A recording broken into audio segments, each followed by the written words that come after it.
Good morning everyone and welcome back to the 5 minutes devotion series here on King Canvas. So before we get into part 3, let us do a little recap. In part 1, we talked about breaking cultural barriers. In part 2, we talked about how Jesus communicated love. And in this video, we will discuss about the thirst of our soul. So to begin, let us read John chapter 4 verse 13. Jesus said to her, "Whoever drinks this water from the well will thirst again. But whoever drinks of the water that I shall give him will never thirst. But the water that I give him will become in him a fountain of water springing up into eternal life." Now let us put ourselves back in the Samaritan woman's shoe. We don't know much about her, but we do know that she has had 5 husbands and she's now with a new man. We don't know if she left the previous man or the previous man left her, but what we do know through this dysfunctional pattern is that her soul wanted connection, belonging, relationship, and real love, and none of those men could satisfy her. And with every man she met, I bet that she felt great for a while, until she failed to meet their expectation or the other way around. And one day, her soul was tired.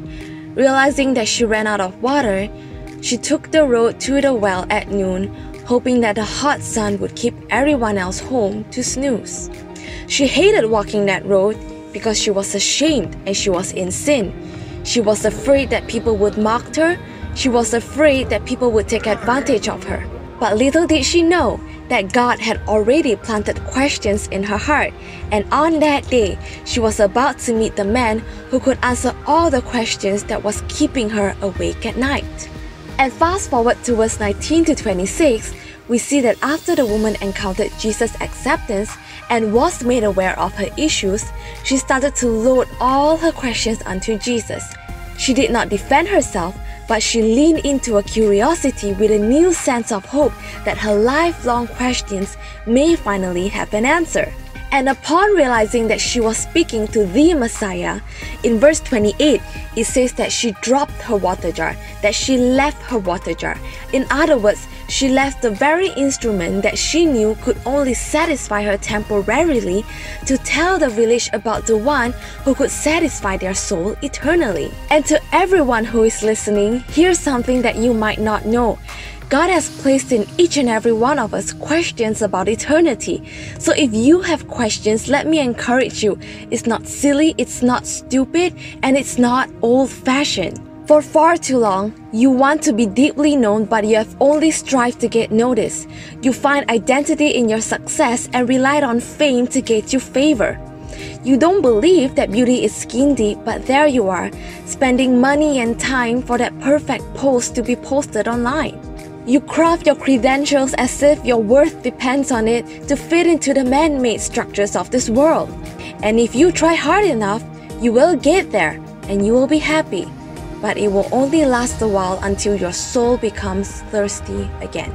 My friends, if your soul aches for belonging, you're aching for Jesus. If your soul is tired of microwave love, you're aching for Jesus. If your soul aches for truth, you're aching for Jesus. And with that, I would like to leave you with 3 thoughts. Number 1, what are the questions in your heart that you've been trying to ignore? Because denying them won't make them go away. Number 2, where are you looking for answers? Are you being counseled by our lost world or the one who created it? And number 3, what's keeping you from asking Jesus? Because he's not afraid of your questions, and he is not like the religious people who will judge you. He is willing to meet you where you're at, in the depths of your mess, in the depths of your shame. And just like the woman, once you encounter him, your life will never be the same.